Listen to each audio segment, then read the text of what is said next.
Hey guys, welcome back to my channel Nature Escaped. আকৌ এটি video' লৈ পেলাই আপোনালোকৰ ওচৰলৈ আহিলোঁ। আজি এই ভিডিঅ'টোৰ মূল উদ্দেশ্য হৈছে মোৰ পিতৃ প্ৰবীণ শইকীয়াই এখন কিতাপ লিখিছিলে ধৰ্মপুথি, যিখনৰ নাম ভক্তি নিজৰা। সেইখন আজি আমাৰ কীৰ্তন গৃহ আতিলাগাঁৱৰ নামঘৰত উন্মোচন কৰা হৈছে।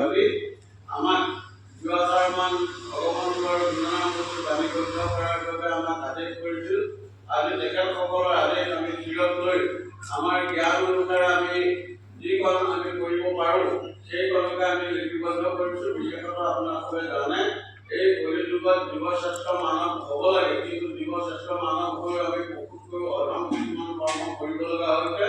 তৎস্বৰূপে বৰ্তমান আমাৰ জীৱিতসকল আৰু লগতে আগন্তুক নৱপ্ৰজন্মৰ জীৱৰ কৃপাৰে আমি আমাৰ অসংখ্য জ্ঞানেৰে সৈতে যোৱাধাৰমান লিখনি আমি আগবঢ়োৱাত আমাৰ শতকোটি অপৰাধ। আৰু আপোনালোকে নিশ্চয় আমাক আপোনালোকৰ মাজৰে এজন বুলি ভাবি এই গ্ৰন্থভাগি আঁকোৱালি লৈ পৰম ভগৱন্তৰ গুণনাম বস্তু শ্ৰৱণ কীৰ্তনৰ দ্বাৰা আপোনালোকৰ জীৱমুক্তি সাধন তথা পুনৰ আমি অহা ঘৰখনৰ পৰা যাতে আমি ঘৰলৈ যাব পাৰোঁ, এই কামনাৰে পুনশ্চ আপোনালোকৰ চৰণত আমি আহ্বান কৰোৱা হৈছে। কৃষ্ণ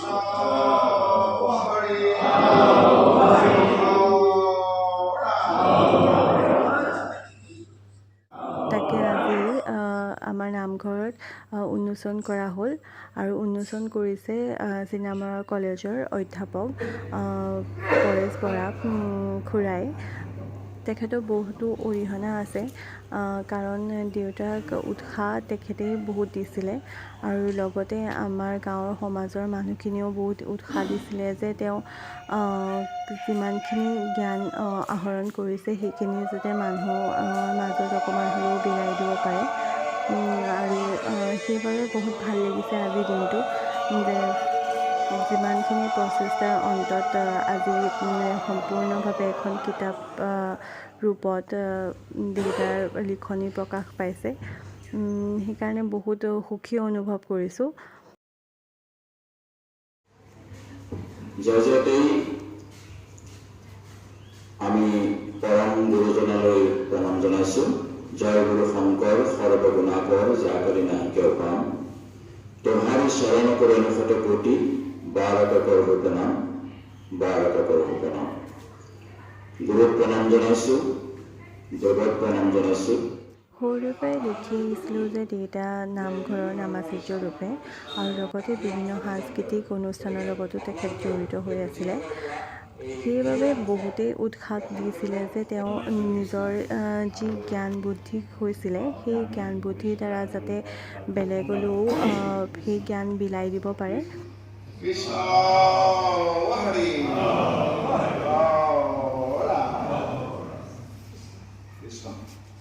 আমি দাদাক আমি অনুৰোধ জনাম যাতে 3 মিনিটমানৰ ভিতৰতে তেখেতৰ চমু বক্তব্য ৰাখিব, কাৰণ আমি আৰু কেইজনমান ব্যক্তিৰ দুষাৰ এষাৰ কথা আমি শুনিবলৈ ইচ্ছা কৰিছোঁ।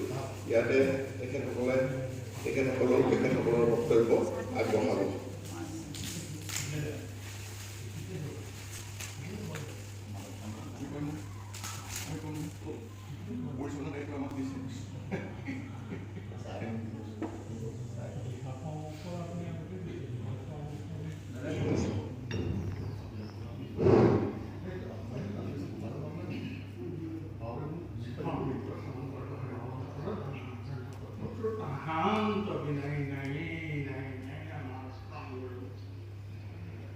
আজি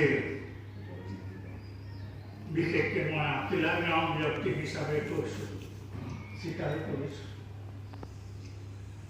আজি আতিলাগাঁৱৰ নামঘৰ দ্বিতীয় বৈকুণ্ঠত আমি যি উদ্দেশ্যৰে প্ৰতিষ্ঠা কৰিছোঁ সেই উদ্দেশ্য। জয় গুৰু শংকৰ। আমাৰ শ্ৰদ্ধাৰ শ্ৰীযুত প্ৰবীণ শইকীয়া বাবুৰ আজি এই অনুষ্ঠান সঁচাকৈ ব্যতিক্ৰমী অনুষ্ঠান আৰু আমাৰ সমাজৰ এজন ধৰক ধৰ্মপ্ৰাণ ব্যক্তি হিচাপে তেখেতে আজি যি উদ্যোগ লৈ আজি এখন পুথি ধৰ্ম সংক্ৰান্ত আধ্যাত্মিক বিষয়ৰ লগত জড়িত বিষয়খন নিবিষ্ট কৰি আমালৈ আগবঢ়াইছে। পুথিখন পঢ়াৰ পাছত নিশ্চয় আমাৰ জ্ঞান চক্ষু বহুতখিনি নতুন কথা আমি চাবলৈ পাম বুলি আশা ৰাখিছোঁ আৰু ভৱিষ্যতে এই ক্ষেত্ৰত তেখেতে আৰু সংযোজন কৰক যাতে এনেকুৱা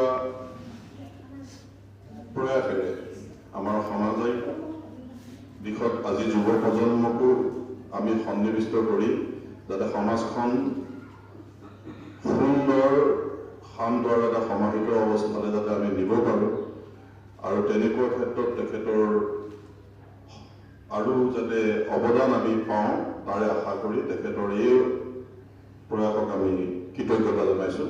ধন্যবাদ। জয় গুৰু শংকৰ।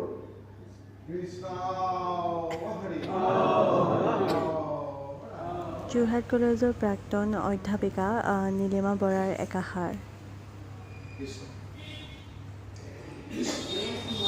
আমাৰ শ্ৰীযুত শইকীয়া বাপে সেই নতুন প্ৰজন্ম লগতে তেখেতসকলৰ অভিভাৱকসকলকো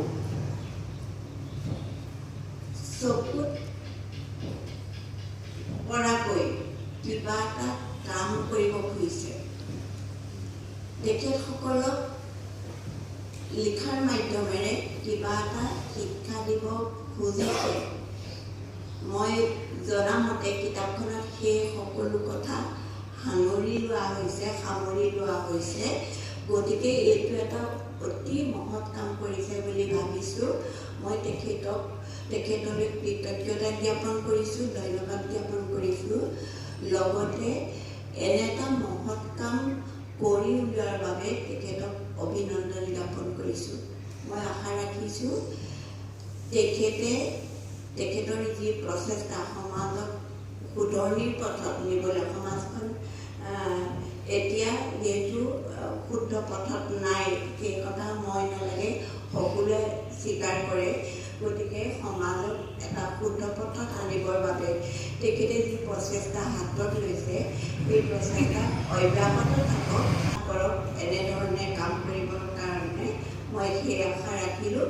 সকলোলৈ মই পুনৰবাৰ শুভেচ্ছা জনাইছোঁ, ধন্যবাদ জ্ঞাপন কৰিছোঁ আৰু মই সেৱা আগবঢ়াইছোঁ।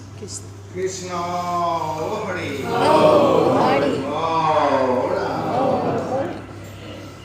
আমি ডক্টৰ নীলিমা বৰালৈ আমাৰ আন্তৰিক নামঘৰ সমাজৰ বন্তিপুলিয়ে একাষাৰ কৈছিলে।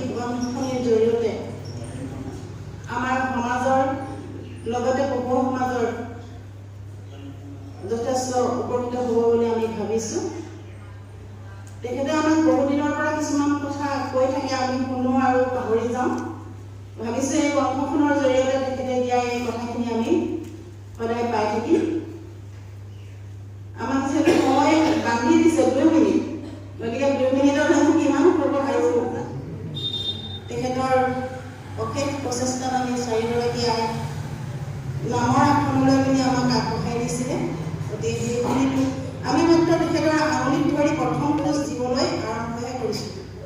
আমি গোটেই জীৱন তেখেতৰ চেষ্টাতে আগবাঢ়ি যাবলৈ বুলি ভাবিছোঁ। গতিকে তেখেত আমাৰ মাজত দীৰ্ঘায়ু হৈ থাকক। তেখেতক প্ৰভু ভগৱন্তই সুস্বাস্থ্যৰ অধিকাৰী কৰক। ইয়াকে বক্তব্য সামৰণি মাৰিলোঁ। কৃষ্ণ। সেইকাৰণে ভাবিলোঁ যে আপোনালোকৰ লগত এই ভিডিঅ'টো শ্বেয়াৰ কৰোঁ। কেনেকুৱা পালে জনাবলৈ নাপাহৰিব। আৰু যদি ভাল পালে তেতিয়াহ'লে মোৰ চেনেলটো ছাবস্ক্ৰাইব কৰি দিব আৰু লগতে লাইক কৰি দিব আৰু কমেণ্টো দিব, যাতে মই নিজৰ ভুলখিনি শুদ্ধ কৰি পেলাই আপোনালোকক ভালকৈ আৰু ভাল ভিডিঅ' যাতে দিব পাৰোঁ। ধন্যবাদ।